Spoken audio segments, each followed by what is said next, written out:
नमस्कार, Janaki FM 106 megahertz Janaki समाचार में अपने के स्वागत है। इस राजों से सुनल जाओ समाचार। एखनो का मुख्य समाचार।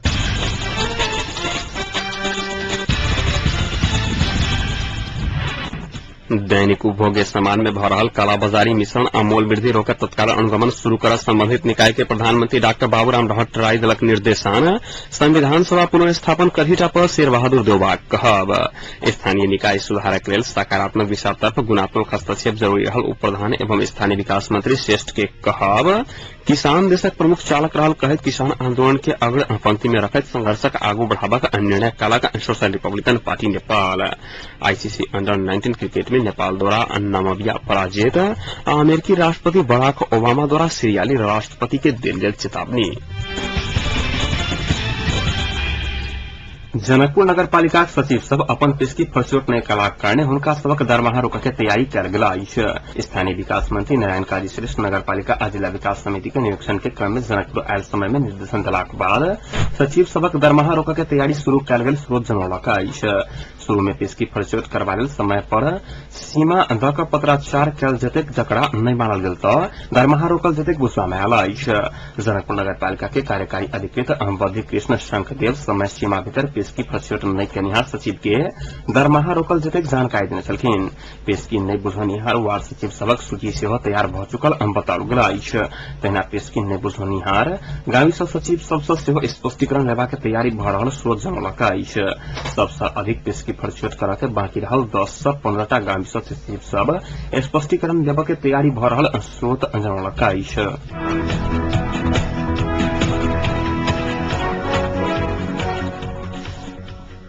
अंचल यातायात कार्यालय जनकपुर सवारी अनुमति प्रमाण पत्र देबाक काज अनिश्चित काल के लेल बंद करक अछि। यातायात कार्यालय सूचना साइट का किछु प्राविधिक कारण से सवारी अनुमति पत्र प्रमाण पत्र देबाक काज बंद कयल गेल जनौलक अछि। मुदा सवारी चालक अनुमति पत्र देबा में कार्यालय में पैघ अनियमितता भ रहल खबर संचार माध्यम सब में प्रकाशन एवं प्रसारित भेलाक बाद ई काज बंद कयल गेल बुझबा में आयल अछि।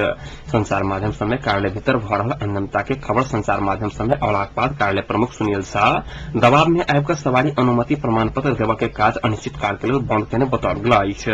तहिना कार्यालय परिसर भीतर होइत आयल लेखा पढ़ी संबंधी काज सेहो बंद करैत 7 दिन भीतर परिसर खाली करबा लेल कार्यालय सूचना जारी केने अछि। एहिसँ पहिने यातायात व्यवस्था विभाग कार्यालय प्रमुख झा सँ संचार माध्यम सब में आयल खबर के विषय में स्पष्टीकरण सेहो ल चुकल छथि। कार्यालय संचालन रहल समय में सेवाग्राही सबके सेवा अवरुद्ध करऽ के कोनो प्रावधान नहीं रहल विभागक उप सचिव कृष्ण प्रसाद पांडे जानकारी देने छलखिन। अंचल यातायात कार्यालय जनकपुर कोन कारण से सवारी अनुमति पत्र देबाक काज बंद केने छै एहि विषय में अविलंब कार्यालय प्रमुख से जानकारी लेल जतेक पांडे बतौने छलखिन।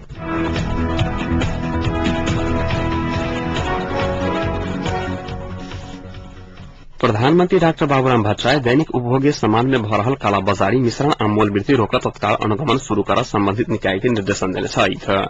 मुख्य सचिव वाणिज्य सचिव काठमांडू के प्रमुख जिलाधिकारी वाणिज्य विभाग महानिर्देशक आ साल ट्रेडिंग के महाप्रबंधक के अपने कार्यालय में बजाकर तत्काल बाजार अनुगमन के प्रभावकारी बनावा निर्देशन देने छथि।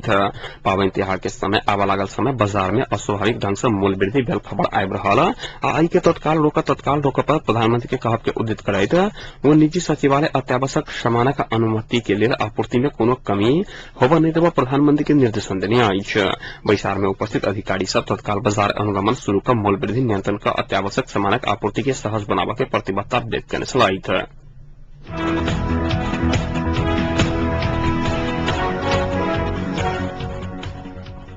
नेपाली कांग्रेसक वरिष्ठ नेता शेर बहादुर देउबा संविधान जारी करऽ वा दोसर निर्वाचन करऽ के कोनो भी विकल्प में जाय लेल समेत संविधान सभा पुनर्स्थापन करऽ पर बतौने छथि।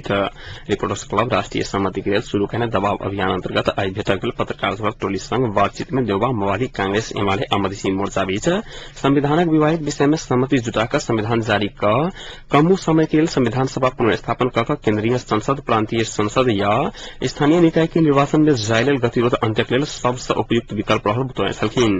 देउबा नया निर्वाचन करऽ समेत अंतिम संविधान के संशोधन करऽ पड़के आ संविधान संशोधन करऽ समेत संविधान सभा के पुनर्स्थापन अनिवार्य रहल कहैत संविधान सभा के पुनर्स्थापन कऽ राजनीतिक आ संवैधानिक गतिरोध अंत्य करऽ पड़के धारणा रखने छलखिन। वो पुनर्स्थापन नहीं कला बादो संवैधानिक विवादित विषय में सहमति जुटाकर जनमत संग्रह में जाकर अनुमोदन करावा पड़त बतौने छलखिन। वो दल से भी सहमति के विकल्प नहीं भेल कहैत सहमति के सरकार कांग्रेस के नेतृत्व में बनऽ पड़के धारणा व्यक्त करने छलखिन।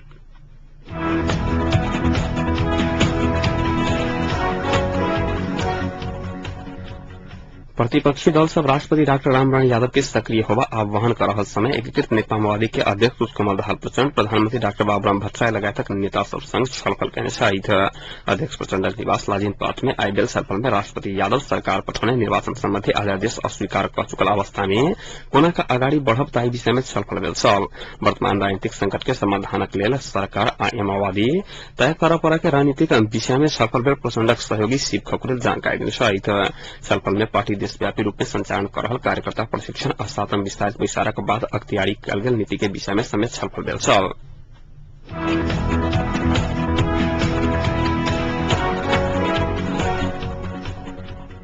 उप प्रधान एवं स्थानीय विकास मंत्री नारायण काजी श्रेष्ठ स्थानीय निकाय सुधारक लेल सकारात्मक दिशातर्फ गुणात्मक हस्तक्षेप जरूरी रहल बताए छलखिन।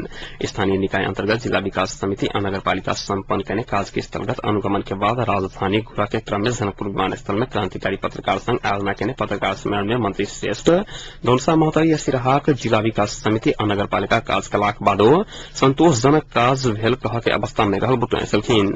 मंत्री श्रेष्ठ जनकपुर में अपना कतौ बढ़िया बाट देख के नहीं भेटल कहत जनकपुर के सांस्कृतिक नगरी के रूप में विकास करना जरूरी रहल बताए छलखिन। संगहि वो गांवी सब में सचिव सब गांव नहीं घुरला कारण विकास में समस्या भेल बतबैत बेरोजी पर चोट नहीं करवा सचिव के कार्रवाई प्रक्रिया शुरू होयत बताए छलखिन।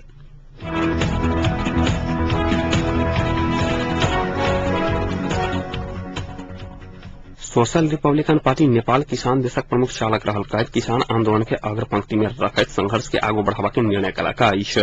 भादव 3 आ 4 गते जनकपुर में संपन्न राष्ट्रीय सम्मेलन के विषय में जानकारी देवाल आयोजित पत्रकार सम्मेलन में पार्टी के अध्यक्ष रामबाबू राय यादव एहन बात बताए छलखिन। नेपालक समग्र परिवर्तन आ विकास के रूपरेखा किसानक व्यावसायिकता पर निर्भर रहल निष्कर्ष निकालैत सम्मेलन में एहि प्रकारक निर्णय करने अध्यक्ष यादव जानकारी देने छलखिन। तहिना पर्यावरणीय महत्व पर जोर दैत सम्मेलन से पर्यावरण के लिए सुधारक लेल संबंध में सेहो संघर्ष के आगू बढ़ावा के निर्णय कयल गेल यादव के कहब छलनि। संघर्षक पहल चरण में पर्यावरण क्रांति के लिए भादव 20 गते से किसान जागरण अभियान शुरू करके सम्मेलन निर्णय कलक अछि। विगत वैशाख में पार्टी दर्ता के लिए निर्वाचन आयोग में दर्ता प्रक्रिया शुरू करने रिपब्लिकन पार्टी जनकपुर में संपन्न राष्ट्रीय सम्मेलन राष्ट्रव्यापी रूप में संगठन विस्तार करके सेहो निर्णय कलक अछि।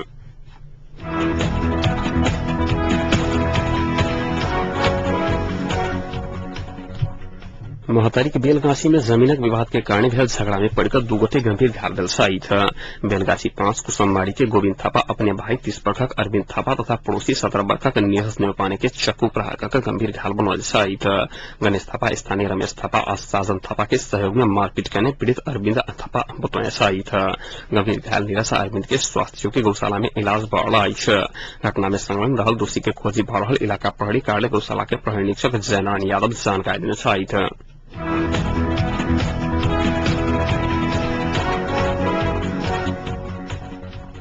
नेपाली कांग्रेस के भारतीय संगठन नेपाल तरुण दल और नेपाल विद्यार्थी संघ सर्वोच्च अदालत के फैसला के विरोध में दांग आई बंद कराने सब नेपाली कांग्रेस केंद्रीय सदस्य खुमबहादुर खड्का के सर्वोच्च अदालत पूर्वाग्राही रूप में भ्रष्टाचार ठहराने आरोप लगबे दांग जिला बंदक आह्वान कयल गेल छल। नेपाल विद्यार्थी संघ आ तरुण दल सर्वोच्च अदालत के फैसला पुनर्विचार करके मांग करे जिला बंदक आह्वान कयने नेपाल विद्यार्थी संघक क्षेत्रीय सभापति कुमार घिमिरे जानकारी देने छथि। बंदक कारण पूर्व पश्चिम राजमार्ग में सवारी साधन भालुवांग आ अर्जुन खोला में रुकल सांझ 5 बजे के बाद बंद खत्म हैत नेवी श्रम बतौला पाछो एखन देर बंद खुजा नहीं सकल अछि।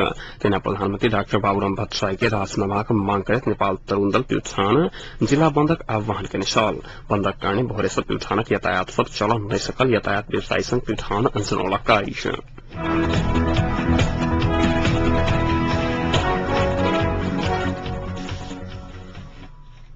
नेकपा माओवादी के अध्यक्ष मोहन बैल और राष्ट्रीय प्रजातंत्र पार्टी नेपालक अध्यक्ष कमल थापा बीच आइ माओवादी केंद्रीय कार्यालय बुद्धनगर में भेंटवार्ता भेल अछि।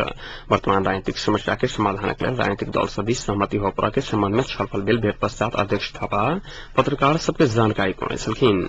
वो वर्तमान अवस्था में राष्ट्रीयता आ देश के स्वाधीनता में आंच आवा लगला बाद वही के रक्षा के लिए एक भका आगाड़ी बढ़ के लिए भेल समेत उल्लेख करने छलखिन। वर्तमान अन्यल हटावा के लिए अपनी 6 बुंदे प्रस्ताव रखने अध्यक्ष थापा नया निर्वाचन से संविधान निर्माण कर निर्वाचन के लिए राष्ट्रीय सहमति कैंप का संविधान संशोधन का स्वतंत्र व्यक्ति के नेतृत्व में सरकार गठन होगा पर के प्रस्ताव रखने जानकारी देने छलखिन। तहिना प्रस्ताव पार्टी के तरफ से रखत अध्यक्ष थापा किछु दिन से प्रमुख दलक शीर्ष नेता के भेटत आबि रहल छल।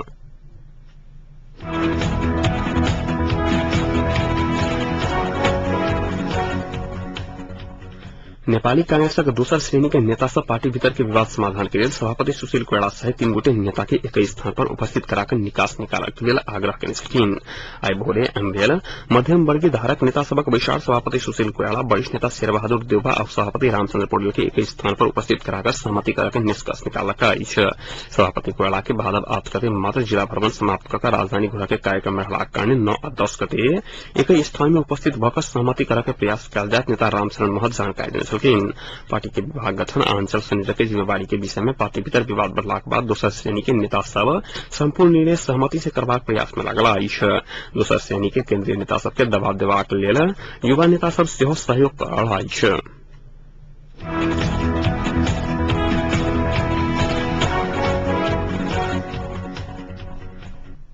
सीरियाली राष्ट्रपति बशर अल असद सीरिया में जारी आंदोलन के क्रम में ओतुका आंदोलनकारी ऊपर रासायनिक सहित घातक हथियारक प्रयोग करने कहे अमेरिका विरोध प्रदर्शन करने आई। अमेरिकी राष्ट्रपति बराक ओबामा हाल अलेप्पो लगायत स्थान में जारी रहल आंदोलन में नागरिक हत्या के लिए एहन हथियार प्रयोग करने हो सकबाक शंका व्यक्त करने कहीं मात्र सीरिया में एक गोटे जापानी पत्रकार के जान गेल समाचार सार्वजनिक भेलाक बाद सीरिया में एहन हथियार के प्रयोग भेल हो सकबाक आशंका राष्ट्रपति ओबामा कहने।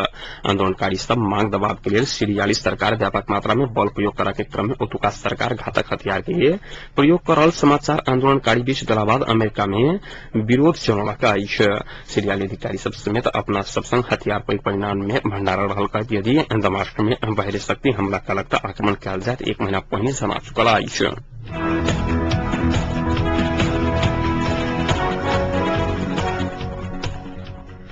आईसीसी अंडर 19 विश्व कप क्रिकेट में नेपाल पहल जीत अंदाज कलक अछि।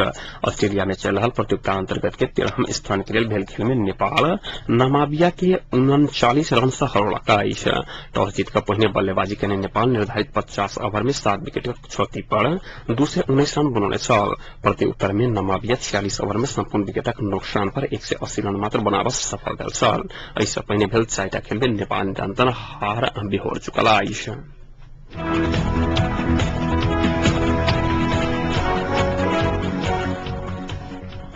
अब तापक्रम एखन सनक तापक्रम 32 डिग्री सेल्सियस रहला अछि।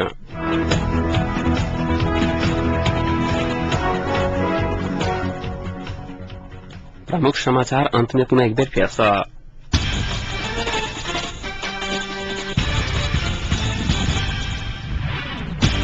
दैनिक उपभोग्य सामान में भरहल कालाबाजारी मिश्रण अमूल वृद्धि रोका तत्काल अनुगमन शुरू कर संबंधित निकाय के प्रधानमंत्री डॉक्टर बाबूराम भट्टराय दिलक निर्देशन। संविधान सभा पुनर्स्थापन करहिटा पर शेरबहादुर देउबा कहब।